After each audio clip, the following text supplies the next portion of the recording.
मैंने sales start किया था, तो मुझे एक चीज़ समझ में आ गया था कि मुझे जो ट्रेडिशनल वे है, उसे कुछ अलग तरीके से जाना पड़ेगा तभी मैं ग्रो कर पाऊँगा। तो फिर मैंने अपना एक खुद का रूल निकाला और मैं कुछ भी सेल्स करने से पहले ये 4 चीज़ों पे ज़रूर ध्यान देता हूँ। ये फ़ॉर्मूला मैंने बहुत जगह से पढ़ने, बहुत कुछ समझने के बाद इन्वेंट किया था। इस फ़ॉर्मूला को मैं WWWH बोलता हूँ। अब ये 3 W और 1 H का स्पेसिफिक मतलब है और ये तीनों 4 क्वेश्चंस को डिराइव करती है। सबसे पहला क्वेश्चन आता है, who is my target audience. मेरा टारगेट ऑडियंस कौन है, कौन ऐसे लोग हैं जिन्हें मुझे टारगेट करना है, कौन सी कंपनीज है, किस टाइप के कैंडिडेट है, किस टाइप्स के इंडस्ट्री है, कहाँ का रीजन है। ये सारी चीजें इस फर्स्ट क्वेश्चन में आता है, इस फर्स्ट डब्ल्यू में आता है। सेकंड है, हु आर माई कॉम्पिटिटर्स। अब ये बहुत इंपॉर्टेंट होता है आपके कॉम्पिटिटर्स को पता करना कि वो मार्केट में क्या कर रहे हैं, वो किस तरीके के सोल्यूशन लेके आ रहे हैं, वो किस तरीके की प्राइसिंग रख रहे हैं।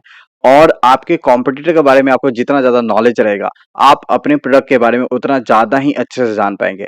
अगर कोई कॉम्पिटिटर अलग सोल्यूशन दे रहा है या अलग फीचर दे रहा है, तो क्या वो फीचर आप में है या नहीं है। आप और ज्यादा कॉन्फिडेंस साउंड करते हैं और ज्यादा आपको समझ में आता है कि क्लाइंट क्या चाहता है, क्लाइंट क्या नहीं चाहता है। थर्ड आता है, what problem my target audience have. किस टाइप के प्रॉब्लम्स वो फेस कर रहे हैं डे टू डे बेसिस पे। क्या ऐसा चीज है जो मेरे कॉम्पिटिटर उनको सोल्यूशन में नहीं दे पा रहे हैं। क्या ऐसा प्रॉब्लम है जो मैं ही उनको सिर्फ दे सकता हूँ और कोई नहीं दे सकता। अगर कोई प्रॉब्लम वो स्पेसिफिकली फेस कर रहे हैं तो उसके सोल्यूशन अवेलेबल है या नहीं है। ये सारी चीजें इस थर्ड क्वेश्चन में आती है। एंड लास्ट जो बहुत इंपॉर्टेंट है, how can I solve them. मैं कैसे वो प्रॉब्लम सॉल्व कर सकता हूँ। क्या वो प्रॉब्लम्स मेरे सोल्यूशन के थ्रू सॉल्व होगा या नहीं होगा। क्या मेरे पास जो है वो मैं लेके जा रहा हूँ, वो उनके प्रॉब्लम्स के साथ साथ अलाइन होगा या नहीं होगा, उनके लिए सोल्यूशन होगा या नहीं होगा। ये सारी चीजें मैं किसी भी क्लाइंट में जाने से पहले करता हूँ, किसी भी इंडस्ट्री में जाने से पहले करता हूँ। अगर आप ये सारी चीजें करना स्टार्ट कर दे, ये 4 चीज पे सिर्फ फोकस करना स्टार्ट कर दे, तो आपका 90% का जो काम है वो ऑलरेडी हो जाएगा। एक एग्जांपल लेते हैं, अगर आप किसी नए रीजन पे जाते हैं, लेट्स से आपने बैंगलोर का टारगेट किया कि मुझे बैंगलोर में अब देखना है, तो सबसे पहला जो सवाल आता है, who is my target audience. तो आपको ये देखना पड़ेगा कि बैंगलोर में कौन कौन से कंपनीज है जो आपका टारगेट ऑडियंस है। अब ये टारगेट ऑडियंस कैसे पता चलेगा, तो आप अपने जिस कंपनी में है उस कंपनी के पहले की यूज केसेस देखें कि वो वहां पे किस तरह के क्लाइंट है। क्या वो ट्रैवल एजेंसीज के क्लाइंट है, क्या वो सॉफ्टवेयर कंपनीज को टारगेट कर रहे हैं, या किस तरह के क्लाइंट है। अगर आपके पास एक भी नाम है, लेट्स से आपके कंपनी के पास ऑलरेडी एक क्लाइंट है जो सॉफ्टवेयर स्टार्टअप है, तो आपका टारगेट ऑडियंस सॉफ्टवेयर स्टार्टअप्स हो जाएंगे, क्योंकि आपके पास ऑलरेडी एक यूज केस बना हुआ है, आपके पास ऑलरेडी एक पहले से ही क्लाइंट है जो इस इंडस्ट्री में है। तो आपका टारगेट ऑडियंस कौन है ये आपको पता चल जाता है। फिर है, हु आर माई कॉम्पिटिटर। अब आपको ये पता करना है कि बैंगलोर में जहां पे आप जा रहे हैं, आपके टारगेट ऑडियंस में ऑलरेडी कौन कौन से कॉम्पिटिटर काम कर रहे हैं। ये आपको उनके वेबसाइट पे जाके पता चल जाएगा, या आप जब किसी 2-3 लोगों से बात करेंगे, 2-3 क्लाइंट से बात करेंगे, वहां पे पता चल जाएगा।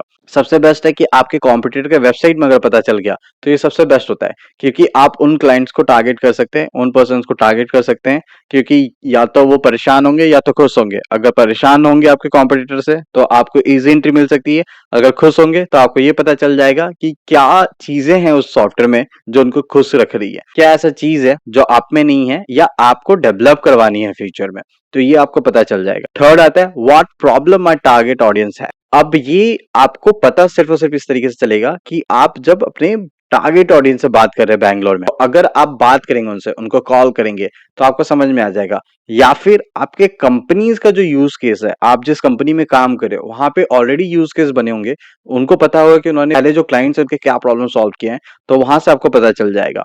तो ये सारी चीजें आपको या तो क्लाइंट से बात करके समझ में आएगी कि उनके पास क्या प्रॉब्लम्स है, या फिर जो कंपनी में यूज केसेस है वहां से आपको पता चल जाएगा। And most important, how can I solve them. अब यहाँ पे आपको थोड़ी सी क्रिएटिव थिंकिंग लगानी पड़ेगी। एक सेल्स पर्सन इसीलिए अलग होता है कि वो थोड़ा सा अच्छा और क्रिएटिव थिंकिंग लगा पाता है, वो कुछ अलग तरीके से सोच पाता है। मेरे हिसाब से कुछ सॉफ्टवेयर के बग्स किसी क्लाइंट के लिए फीचर बन सकता है, और किसी क्लाइंट का जो सॉफ्टवेयर का जो फीचर है वो किसी क्लाइंट के लिए बग हो सकता है। तो it's all depend on you कि आप कैसे प्रेजेंट कर रहे हैं। तो आप जब प्रेजेंट करने जाएंगे तो आपको थोड़ा सा क्रिएटिव थिंकिंग लगाना पड़ेगा। आपको क्लाइंट को ये भरोसा दिलाना पड़ेगा कि आप ही हैं जो उनके प्रॉब्लम को समझता है, और आप ही है जो उनके प्रॉब्लम को सॉल्व कर सकता है। तो आपको ये पहले तो खुद समझना पड़ेगा कि आप कैसे सॉल्व कर पाएंगे, उनके यूज केसेस के हिसाब से क्या क्या सॉफ्टवेयर के फीचर है आपके अंदर जो उनके लिए बेस्ट होगा, एंड देन आप अपने क्लाइंट को कन्वे करेंगे कि ये सारी चीजें हैं जो मेरे पास और मैं इसी तरीके से आपको सॉल्व करके दूंगा। तो ये सारी चीजें करने के बाद अगर आपने ये WWWH फॉर्मूला अप्लाई किया अपने काम पे, तो आपका 90% काम आराम से डन हो जाएगा। बाकी 10% जो है वो आपके हार्डवर्क और आपके way of handling the entire thing पर डिपेंड करता है, एंड देन रिजल्ट जरूर आएगा। इसके अलावा अगर SaaS सेल्स में आपके पास और कुछ भी आपको जानना है तो प्लीज कमेंट करो।